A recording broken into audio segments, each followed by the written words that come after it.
Now, today's sniper topic is doubling your profits with two credit spreads. Two credit spreads. What's better than one credit spread? Two credit spreads. If we stack them together, we get something called an Iron Condor. And Iron Condors, you're all aware of. If you've been around me for a while, you know them. If you've been at Tom's trading room, you know them as well.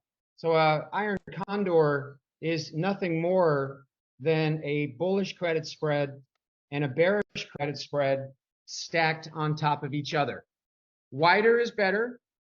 In this particular case, this is the risk graph that it came up with on Verizon.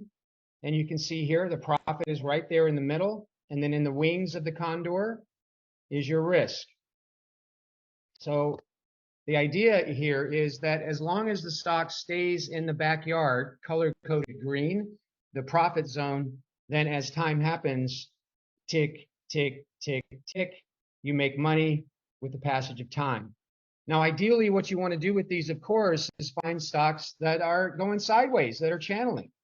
And fortunately, there's a really good way, easy way to do that in Tom's tools, and it's called Channel Finder.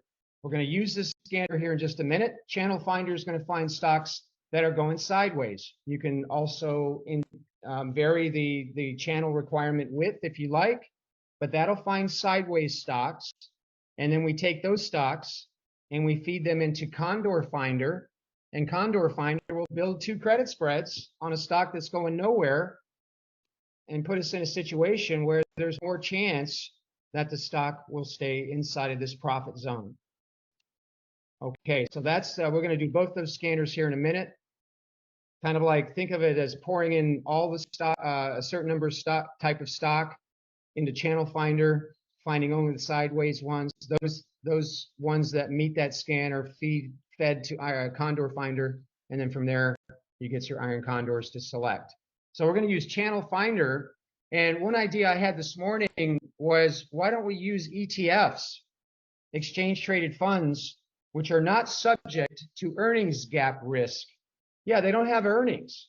And that's one of the things that hurts Condors, is if you happen to be in one over an earnings announcement and the stock gaps, you could lose money in a heartbeat.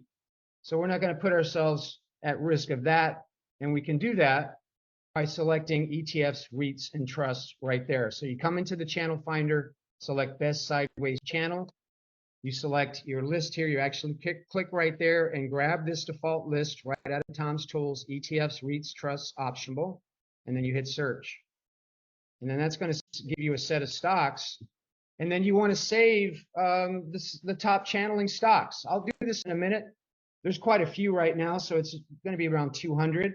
And you save the top channeling stocks into a temporary holding list called My Stock List, and then you click Replace. Now that list is what we're going to use in the next step, which is to actually scan for Iron Condors. So we select My Stock List there, select Iron Condors, and click Search. It's just about that easy, ladies and gentlemen.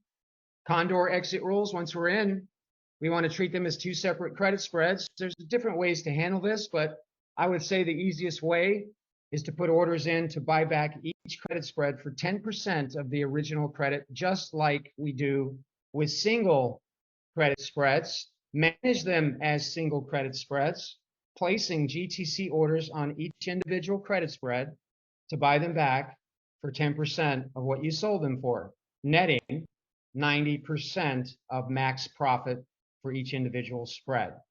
Now, the other rule is if the stock crosses above, or closes, I should say, closes beyond the break-evens outside of the backyard, if that happens, then buy back only the losing credit spread in that event and let the other winning credit spread win. So those are the basic rules. I think most of you know them. Let's go searching. Let's go digging for opportunities for today. I'm going to go into stocks, stock rankers, Channel Finder. Now remember, I want to go after ETFs, REITs, and trusts, non-earnings stocks. Select the best sideways channel. You can leave this alone right here. Incidentally, if you click show here, this is an advanced thing, you can actually alter your channel width as well. You might make that a 5.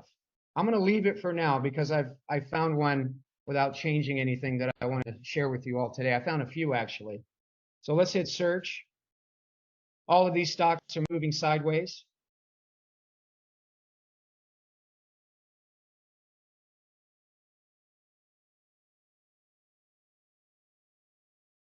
Oh yeah, yeah. Here we go. Here we go. Now I'm looking. Now I'm back on track here, guys.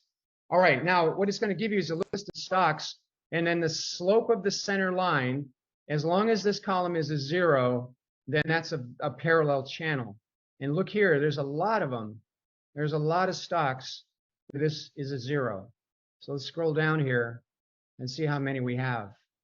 And I'm going to take all of them that have a 0 in them.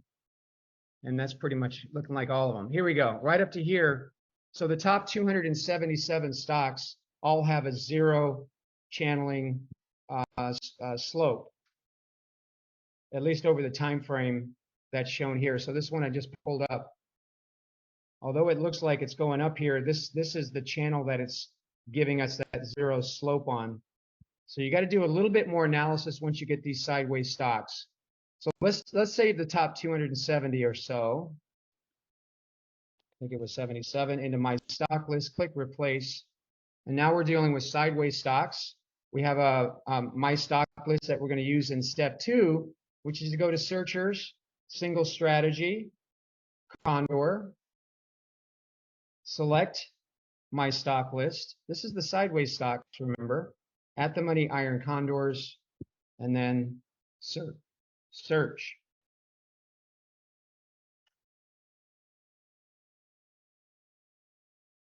DBE.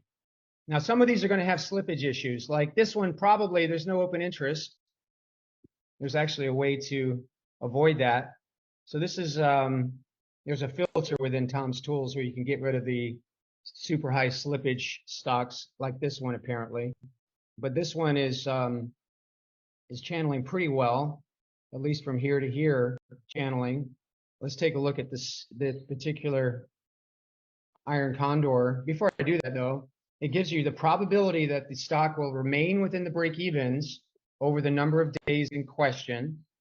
All right, so it gives you a 97% chance that the stock will stay in the range of the Iron Condor for the next 28 days, and it will give you a 74% return on investment.